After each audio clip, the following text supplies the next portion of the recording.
Lily, I'm sure you heard from my brother. We're having our wedding next month. Of course you'll be there, right, Lily? Of course, Bella. I'm looking forward to it. You know, the ceremony is at a super expensive place and my dress is the most beautiful. That's amazing. Where are you having the ceremony? It's at one of the top luxury hotels in the country. The reception dinner is a full-course meal prepared by a top chef. Wow, that's wonderful. I've never met your husband, so I'm looking forward to seeing what he's like. Yeah, I know, right? He's a handsome guy who graduated from a prestigious university and works for a famous company. Oh, really? He's so different from my brother. What do you mean? Well, you know my brother was laid off recently, right? So now he's working at a low-paying job and having a miserable life saving money every day, right? On the other hand, my guy is in a secure job with no risk of being laid off. Well, yes, but Bella, aren't you exaggerating a bit? I'm just telling the truth. I'm sure you will be surprised to see my wedding. You might be giddy at how gorgeous it is. I'll be prepared to be surprised. Lily, I hope you can escape from your life of poverty for a moment and enjoy our gorgeous wedding. Yeah, I'm looking forward to it. Hey, Lily, I saw you. Huh, Bella? What's up? I saw you buying a half-priced sandwich. I knew my brother and his wife were poor, but I didn't think it was that bad. What? Yesterday, I went to the supermarket in town with my boyfriend. I happened to see you guys. I was horrified. The shopping cart was full of half-priced sandwiches and pizzas, and you were smiling. What? You saw us? Why didn't you say anything? I wanted to meet your boyfriend. Huh? I wouldn't talk to anybody with a cart full of half-price items, would I? There's absolutely no way I'm going to introduce my precious boyfriend to people like that. Embarrassing is so... Lily, you were obviously coming home from work. So you work late and you can only afford to buy half-price stuff? How poor are you? It's so terrible, I can't help but laugh. Excuse me? I'm sorry. Lily, you didn't become poor because you wanted to be poor, right? I'm sorry my brother is an idiot. He was laid off for no reason, but in a way, it's good he changed jobs. No, he doesn't make as much money as he did. Because of that, you have to work late at night. And I'm so sorry that you have to live a miserable half-price life to save money. That's not true. I'm quite enjoying my life right now. Enjoying? What a bunch of lies. It's true that I've been working a lot of overtime lately. I love my job, so it's not hard at all to work long hours. Adam being laid off was due to company problems and had nothing to do with his performance. Even though his salary has decreased, he seems to be able to do the work he wants to do better than he did at his old company. He even says he's glad he changed jobs. He's putting up such a front, it's hilarious. You must be so frustrated to be seen in such an embarrassing situation. Lily, you don't have to go out of your way, okay? I don't want to live like this. I'm unhappy because of my husband. It's okay to scream and cry.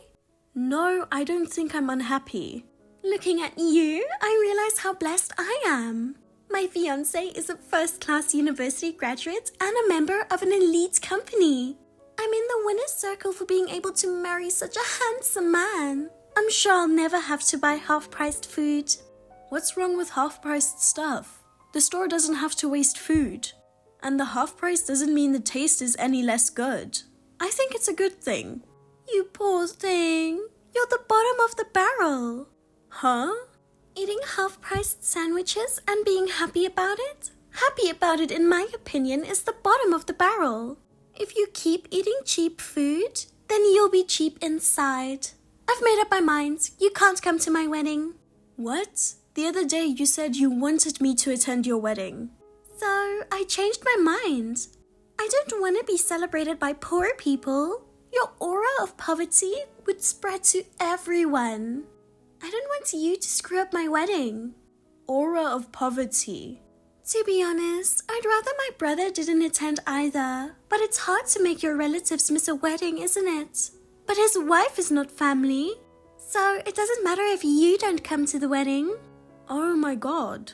So I don't want poor people at my wedding. Don't even think about coming. You need to work hard. You're going to regret your words. What? No, it's nothing. Then I guess I'll have to sit this one out. Adam, is this a good time? Lily, sure, but you're still at work, right? Yes, but I just got a text from Bella. She told me not to come to the wedding. What do you mean? She said that poor couples shouldn't come because it's embarrassing. Poor couple? How is it we are a poor couple? She said she saw us on our way home from the supermarket. She said our shopping cart was full of half-priced sandwiches and stuff. I see, so she thinks we're poor. I guess so.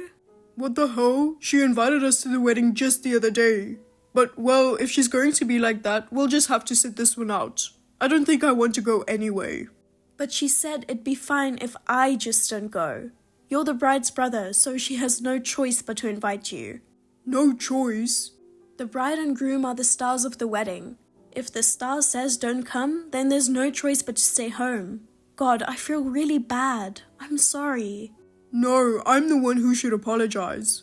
It's my fault you're getting put through all this. It's not your fault. She just happened to see me. My hobby is half-price hunting. You were just hanging out with me while I was enjoying my hobby. It's unusual for a man to like half-price supermarkets, isn't it? But it's okay, because I enjoy it a lot too, haha. I get excited when I see the half-price stickers at the store. And the time of day is just right too. When I pick you up on days you work overtime, the closest supermarket is just starting to put on the half-price stickers. We hit the jackpot with the last place. That $40 prime rib beef was less than half price at $15. That was the best grilled steak I've ever had after coming home tired. Yeah, that really was good.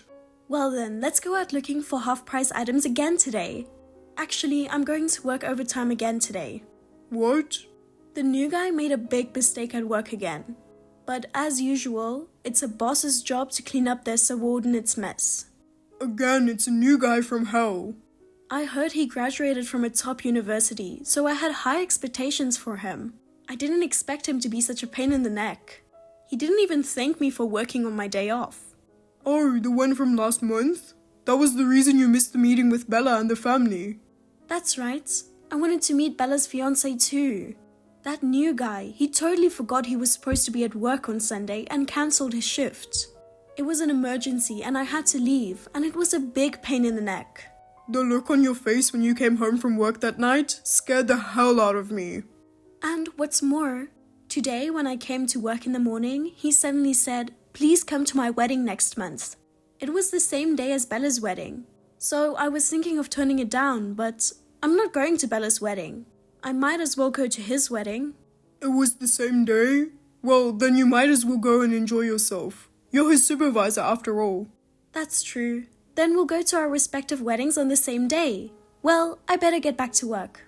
Oh, call me when you get out of the office. I'll pick you up as usual and then we'll go half-price shopping again. Got it. Hey, Lily. Why are you at the wedding? I told you not to come to the wedding, Lily. Bella. Hurry up and go home, you poor person. I told you only my brother should come. Don't come to my wedding when you aren't invited. I didn't really intend to come to your wedding. I didn't think this would happen either. Huh? Don't talk nonsense. You came here on your own and now you say it wasn't on purpose? Don't make up some lame excuse. Just tell me you came here for the food. Huh? Well, I understand why you would want to come. You usually only have simple foods. You really wanted to try a full-course meal from a top chef, didn't you? No, I didn't. I sometimes eat full-course meals from top chefs. You're lying. You're a poor girl who eats half-price lunches every day. You don't have the money to go out for a lavish feast on your own. That's why you came to our wedding. I told you that's not true. And stop calling us poor. What's wrong with calling poor people poor? Stop complaining and go home. No matter how much you try to stay, there's no room for you. Are you kidding me? Of course not. I've told you before that the presence of poor people will ruin the atmosphere. The aura of a poor person will destroy this gorgeous ceremony. Poor beggars should go home and eat half-priced sandwiches. Did you just call me a poor beggar? Poor thing, you are looking for a luxurious meal. Too bad. Ask my brother to show you some pictures later. You can imagine what it tastes like with your eyes. Well then, goodbye. So you really don't mind if I go home, do you? I've been telling you to go home for a while now. We can't start the wedding with you here. Okay, I'll leave now. But don't forget what you said before. Huh? You're kicking me out, so I'm leaving. Don't even think about asking me to come back later, because it's not going to happen. Who's going to say that? I'll never say that, so don't worry. Go home.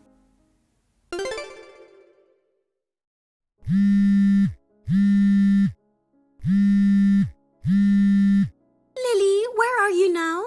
I'm in a cab? Please, come back now.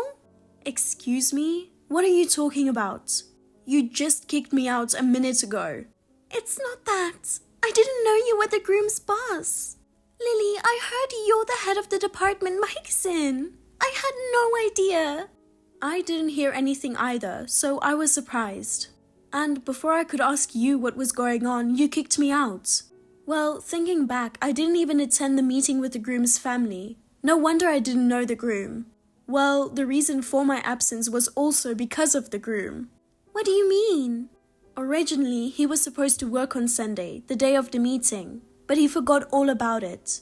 I had to go work on short notice instead. You didn't show up for the meeting because of Mike? I don't really care about the past. Anyway, I'm just gonna go home. I'm already in a cab and I'm definitely not going back to the ceremony. Huh? Why won't you come back? You're invited as the groom's boss. We have a seat for you, so just please hurry and come back. That's not going to happen. I'm pretty sure I already told you that. What? That's why I won't go back. You said yourself you wouldn't ask me to come back. Let's be responsible for our words. But I didn't think you were Mike's boss. I mean, why are you his boss? You work for the same big company as Mike, right? Yes, I've been with the company for 8 years. I changed jobs right after Adam and I got married. You've been working there for that long? That's right. And for 8 years, I've been steadily getting results and getting promoted. I'm now the head of my department. Including Mike, the groom, I have nearly 60 people working under me. I can't believe it. It's not so great to have a job title though. After all, when I go home, I eat half-price lunches and prepared foods, right? That's why my sister-in-law calls me poor. Oh no. Your wedding would be better off without such a shabby manager. Well then, I guess I'll just have to miss the wedding as it is. Wait a minute. What about the speech? Huh? I wasn't asked to give a speech. You're lying. Mike must have asked you to make a speech. It's only natural for the boss to give a speech at their subordinate's wedding. It's true that it's standard, but I wasn't asked to make any speech, was I? What? That new guy, Mike, just doesn't have any common sense. He probably just took it for granted, since I was his boss. I was sure that he asked you. He is a real pain in the neck. Hey Lily, at least give us a speech. There's no one else I can ask. Well, if you put it that way, I guess I have no choice. But I'm not going back there. I'll draft a speech and send it to you. I'll just have the ceremony staff read it for me, and that'll be fine, right? Well, that'll work somehow. Hey, what the hell is this speech? What do you think? I wrote it in a hurry, but it was pretty good, wasn't it? It's not good at all. Don't be silly. What? Did I do something wrong? This is horrible. You've embarrassed me so much. How dare you write a speech that makes fun of the groom like that? A speech from a boss is supposed to make the subordinate, the groom, look good. And yet, what was that speech about? All you could talk about was how useless he was. I tried to think of something to praise him about, but I just couldn't come up with anything. So I just told it how it was. How it was? He claims to be a first-class university graduate, but he has no work skills at all. He never apologizes when he makes a mistake and puts the blame on his boss. A clumsy subordinate who cancels work and makes his boss work. Everything in that speech is true. Oh no, Mike is supposed to be an elite employee with a first-class university degree, right? He's always telling me. He says he's expected to do great things by the company. What? He said he gets thrown all kinds of work every day. That's because he's good, right? Because he's good at what he does, right? No, because he's so inept that he doesn't know what kind of work to do. What? I've given him all kinds of jobs, that's for sure, because I still don't know what kind of work I can entrust him with. I'm sure that no matter how inept you are, you're good at least one thing. I've tried to give him a variety of jobs, from chores and simple tasks to more difficult ones. But no matter what I tried, he just wouldn't do it. He didn't even know how to use the copier. When I asked him to make a copy of a document, he just stood there with a blank stare on his face. In the end, all I could do is laugh. He can't even make a copy? That's right. I thought maybe he wasn't good with machines. I asked him to staple my meeting materials for me. He did such a bad job, I couldn't even flip through. But he told me just yesterday he was called by the HR department to have an important meeting next week. I'm sure he'll get a promotion in recognition of the work he's been doing. I wouldn't get my hopes up. He's going to get a promotion, right? The opposite. What? I hate to ask, but could you tell Mike for me about this later? The meeting is about a transfer to a branch office out in the boondocks. Huh? Why would he get transferred to a place like that?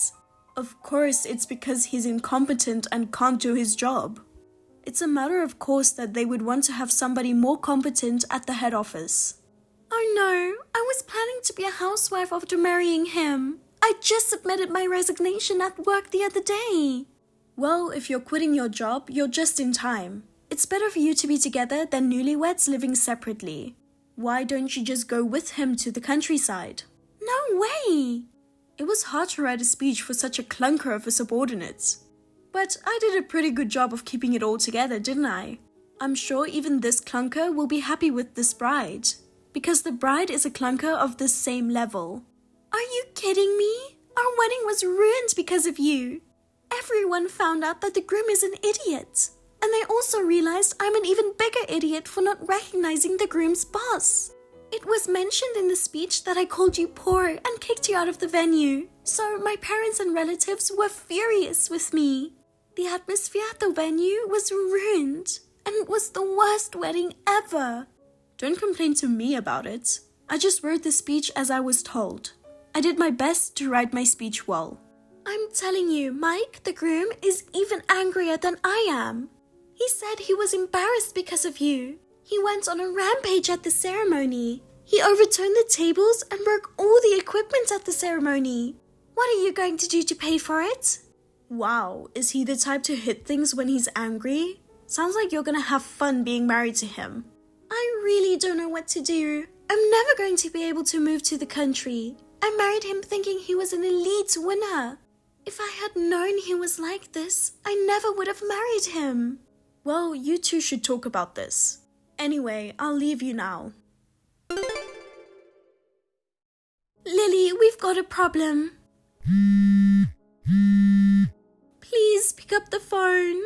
Bella, I'm at work. If it's not urgent, can we talk later? Mike quit his job. Oh, about that. Oh, Lily, you know about that? That's because I'm his boss. Oh, yeah. He called me and said I'm quitting the company at this very moment, and then he just hung up on me. This kind of new hire is unheard of. He said there's no way he's being transferred to the countryside. He didn't even talk to me about it, and he hasn't found his next job yet. What am I really going to do now? I've already submitted my resignation to my workplace. It's not funny for a newlywed couple to be unemployed. Then you'll be fine. You can save money by buying half-price sandwiches and stuff. I'm sure you can survive until you find a job. Eh? Oh, sorry. You're not going to buy anything with a half-price sticker for as long as you live, are you? Then this money-saving thing won't work. Well, that's... If you can't get a half-price sticker item, why don't you go to the nearby river and catch some fish? I'm sure fresh fish tastes good. It's cheaper than the half-price sticker and it's free. I can't. I don't like fish and neither does Mike. Then why don't you just eat the weeds that grow in the park? Of course I'm not gonna do that. Hey, can you lend me some money, please? You're a big shot in a big company. Lily, you seem to make quite a bit of money, don't you? Well, about $300,000. That much? Then you must have plenty of money, right? You can help out your brother and his wife, right? Yes, I have enough money saved up, but I don't think I can help you guys. Why not? Aren't we family? Don't act like we're family now. I don't even like you. Oh, come on now. You're aware that you've been doing things to make me hate you, right? That's, You called me poor and made fun of me. You even kicked me out of the wedding hall. I wouldn't lend the money I worked so hard for to someone like that. So I wish you both the best of luck in the future. I'm looking forward to seeing what a winning life looks like. After that, Bella continued to persistently text me and ask me for money. I blocked her because I was getting depressed. Then she started crying to her brother, Adam. He declared that he would never see her again. Next, they went to both sets of parents' homes. But due to my speech, the parents became disillusioned with Bella and her husband. In the end, they were abandoned by the whole family. Rumor has it that they are now living in a shabby apartment with very cheap rent. Mike is desperately looking for a new job. But no matter how many companies he applies to, he is always rejected at interviews, and he is still unemployed. He thinks he's an elite, but it seems he seems kind of desperate. No matter how impressive his academic background is, the interviewers must have seen his incompetence. By the way, I recently saw Bella at the supermarket putting half-price prepared fruit in her basket. I didn't say anything to her. Thank you for watching. Please rate the video and subscribe to our channel. See you in the next video.